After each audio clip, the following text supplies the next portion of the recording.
Good morning. Welcome to Time in His Word. One of the things that's slowly leaving small town USA is the malls. You still see them in the cities, but the smaller towns that used to have them, they're slowly leaving away. And it's just, imagine it's a combination of things. Probably the rents gotten too high in the buildings for the shops that were in there, lack of foot traffic. There's probably a whole host of reasons. But one thing, I'm not a big shopper. My wife enjoyed going, but one thing I liked about the malls was the benches they had spread throughout the mall for guys to sit on, and the food courts. And the benches, you always could get some pretty interesting conversations at times. You meet a whole host of characters. Food courts, they weren't that bad. Good variety. Get you a coffee and wait while she shops and what have you. And it just it offered something for just about everyone. And this life in Christ is like that at times. When you go to church on Sunday mornings, there's a whole host of characters that show up for church that are Christians.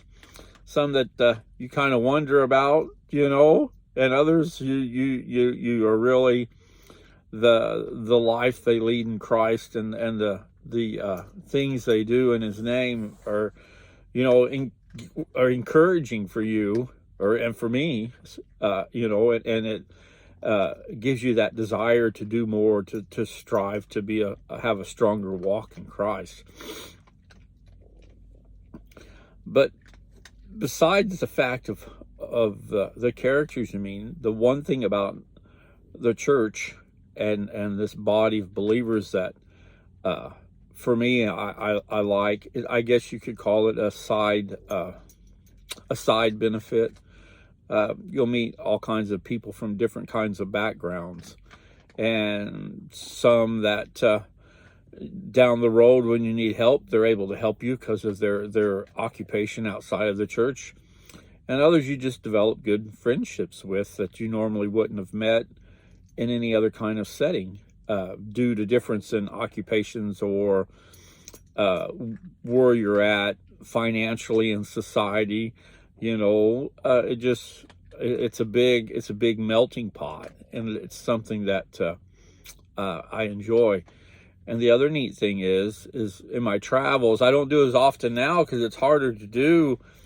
I would park. I used to call churches for a ride, and I could get picked up, but that's getting harder to do. I used to walk if they were within a mile, and anymore they're putting truck stops that are farther out on the edge of town, and it's too far to walk. But then you can turn to social media to find a church to listen to online on Sundays. But the other thing I always enjoyed over the years when I was able to was to visit other churches when I was on the road and share with them some of the difficulties, or not so much difficulties, the challenges I had in order to attend a church on Sunday morning on the road. But and sometimes they tried to remedy that at the local truck stop, but it didn't always go with success, and that's just part of life. I guess I'm kind of rambling about this morning is that aside from spending time and studying His Word to improve my walk in Christ and make it stronger in that, just the side benefits, and I don't know of a better word to put it, as the people I meet that are Christians, either at my own home church or on the road, or the melting pot, as I said earlier. It takes so many people with different personalities and backgrounds to run a church. You have people that like to cook, and people that like to do cleanup. They love to come in and clean the church through the week as volunteers, or the guy that mows the grass every Saturday. He's not paid for it, but he loves to come out there and make sure the outside of the building looks spectacular for Sunday morning. So there's a lot of things, a lot of areas that you can have a ministry in the church without ever saying a single word to somebody to witness to them, but yet you're still doing the work of God. Little tasks that still need to be done by whoever's willing to do them, who enjoy And that's the biggest thing, who enjoy them and take great pride in it. I, for one, am not a cook. I do okay. I keep from starving, but sometimes things don't turn out just like I was hoping they would. They might be a little bit not cooked all the way, or overcooked, or I try a spice that I thought would taste real good and it tastes awful. But since I made it, I try to eat it. But, you know, like I said, there's all kinds of different things. So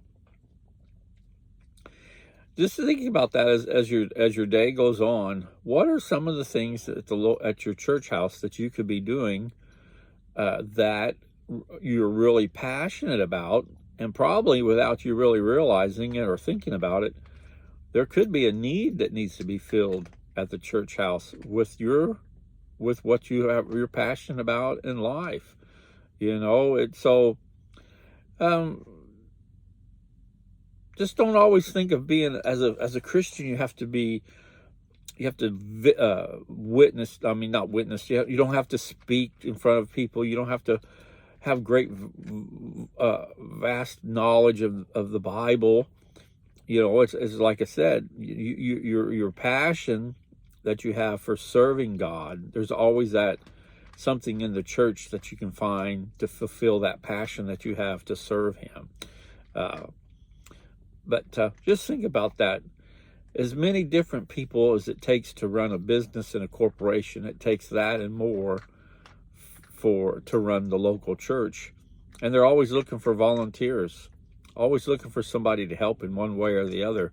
So the next time you feel like volunteering and you're not sure what you can do at the church, ask the pastor or one of the elders, and they'll have a list of stuff that they'll need help with doing that you never even thought of. Some of it won't be very glorious or glamorous, but it'll fill a need, and it'll fill your passion and desire to serve the Lord.